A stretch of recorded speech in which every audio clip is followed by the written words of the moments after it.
మలయాళ నటి మాళవిక మోహనన్ ఇటీవలే పాల్గొన్న ఒక ఇంటర్వ్యూలో తనకు ఎదురైన ఒక చేదు అనుభవాన్ని పంచుకుంది. ఒకరోజు రాత్రి ముంబైలో తన స్నేహితులతో కలిసి లోకల్ ట్రైన్లో వెళుతున్నాము. ఆ సమయంలో కంపార్ట్మెంట్లో మేము తప్ప మరెవరూ లేరు. అప్పుడు ఒక వ్యక్తి కంపార్ట్మెంట్లోకి వచ్చేందుకు ప్రయత్నించాడు. గ్లాస్ డోర్ నుంచి తొంగి చూస్తూ ముద్దిస్తావా అంటూ సైగలు చేశాడు. అతడి ప్రవర్తనతో మేమంతా భయపడ్డాం. సుమారు 10 నిమిషాల పాటు భయంగా ఉన్నాం. ఆ తర్వాత నెక్స్ట్ స్టేషన్లో మరికొంతమంది ప్రయాణికులు తోడవటంతో ఊపిరి పీల్చుకున్నామంటూ తెలిపింది మాళవిక. అలాగే హీరోయిన్గా శరీరాకృతి విషయంలో తాను ఎదుర్కొన్న సవాళ్లను వెల్లడించింది. దక్షిణాది చిత్రాలలో నటీమణుల నాభి పట్ల ఉన్న వ్యామోహం గురించి బహిరంగంగా మాట్లాడారు.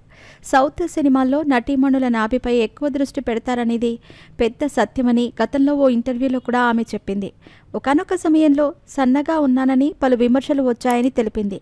సన్నగా ఉన్నందుకు అస్థిపంజరమని కూడా పిలిచారని వాపోయింది.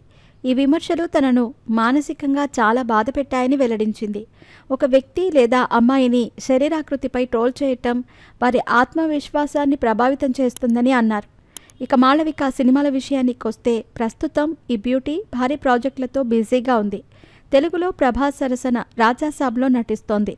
దీంతోపాటు తమిళ్లో సర్దార్ 2, మలయాళంలో హృదయపూర్వం చిత్రాలు చేస్తోంది.